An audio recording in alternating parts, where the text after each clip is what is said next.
China पिछले 10 सालों में दुनिया के कुछ कंट्रीज को बहुत चालाकी से खरीद रहा है। चाइनीज प्रेसिडेंट ने 2013 में काजाकिस्तान और इंडोनेशिया में नई समुद्री और जमीनी तजारती रास्ते बनाने के बारे में बात भी की थी। इस मंसूबे का नाम बाद में बेल्ट एंड रोड इनिशिएटिव रखा गया, जिसका एक छोटा सा हिस्सा सी पैक भी है, जिसका मकसद चाइना को बाकी दुनिया के साथ ट्रेड के लिए जोड़ना है। इस प्लान के मुताबिक चाइना दुनिया के कुछ थर्ड वर्ल्ड कंट्रीज में इन्वेस्टमेंट करेगा, जो कि एक लोन ही है, जो कि इन ममालिक को वापस भी करना पड़ेगा। मगर इन फंड्स का कुछ ममालिक में गलत इस्तेमाल किया गया, जैसा कि पाकिस्तान, मलेशिया, श्रीलंका वगैरह, और इसका काफी हिस्सा करप्शन की नजर हुआ और कुछ ममालिक इस पेमेंट को वापस करने में नाकाम रहे, जैसा कि श्रीलंका। इन सूरत हाल की वजह से इस प्लान की सक्सेस अभी तक मुमकिन नहीं हो सकी। ये प्रोजेक्ट पुराने सिल्क रोड से इंस्पायर्ड है, जो कि चाइना को यूरोप के साथ जोड़ती है। मगर इस नए प्रोजेक्ट के दो हिस्से हैं, एक जमीनी रास्ता जो कि कई ममालिक से होकर गुजरेगा और दूसरा समुद्री रास्ता। ये समुद्री रास्ता इंडियन ओशन से गुजरेगा और चाइना को इस ओशन के साथ लगने वाले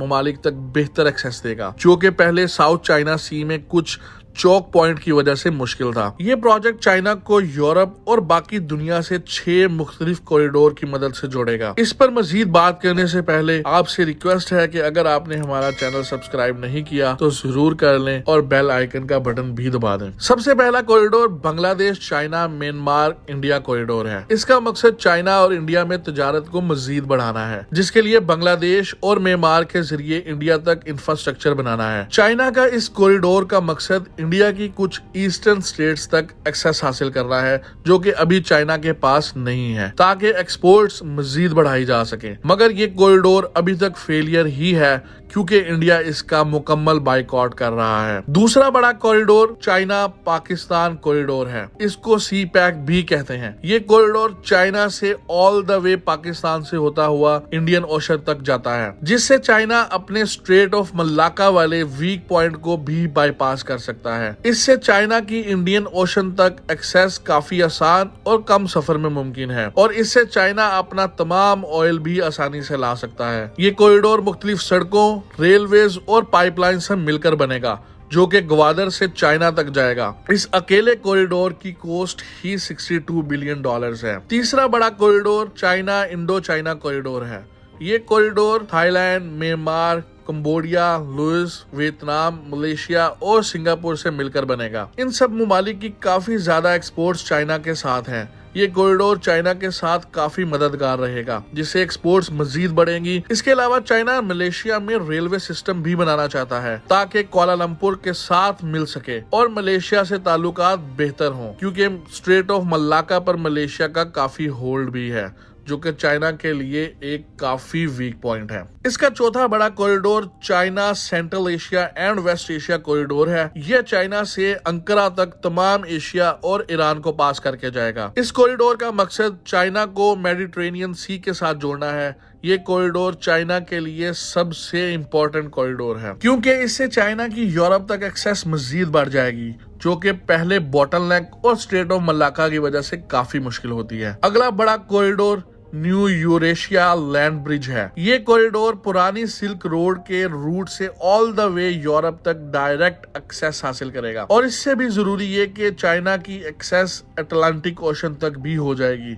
जो कि चाइना की ट्रेड के लिए काफी जरूरी है। आखिरी corridor China Mongolia Russia corridor है। ये कॉरिडोर मंगोलिया और रशिया से गुजरेगा। चाइना का मंगोलिया और रशिया के साथ कोई डायरेक्ट एक्सेस नहीं है। इस कॉरिडोर से चाइना की मंगोलिया और रशिया तक एक्सेस काफी बेहतर हो जाएगी और एक्सपोर्ट में भी काफी फायदा होगा। ये 6 कॉरिडोर्स तो लैंड कॉरिडोर्स थे, मगर इस प्रोजेक्ट का बाकी आधा हिस्सा मैरीटाइम कॉरिडोर्स हैं। ये मैरीटाइम सिल्क रूट चाइना को ऑल द वे ग्रीस से लिंक करता है, जो कि स्टेट ऑफ मलाक्का और सुइज कैनाल से होकर गुजरता है। इस प्रोजेक्ट का मकसद चाइना को इन तमाम कंट्रीज के दरमियान ट्रेड को बढ़ाना है, जो कि इंडियन ओशन के साथ जुड़ते हैं। इस प्रोजेक्ट के लिए चाइना काफी ईस्ट अफ्रीकन कंट्रीज को फंडिंग भी कर रहा है, क्योंकि चाइना इन पर रॉ मटेरियल के लिए काफी डिपेंड करता है, जिसकी वजह से चाइना आज मैन्युफैक्चरिंग सुपर पावर है। असल में देखा जाए तो इस इन्वेस्टमेंट का मकसद ना सिर्फ एक्सपोर्ट्स को बढ़ाना है, बल्कि इन ममालिक पर अपना कंट्रोल भी बनाना है और यूएस का असर इन ममालिक से कम करना है। इसकी वजह ये भी है कि चाइना जिस रास्ते से भी अपनी ज्यादातर एक्सपोर्ट्स करता है वो यूएस के काफी असर में है और चाइना इनको बाईपास करना चाहता है। चाइना का काफी कंट्रीज पर इन्फ्लुएंस तो है ही,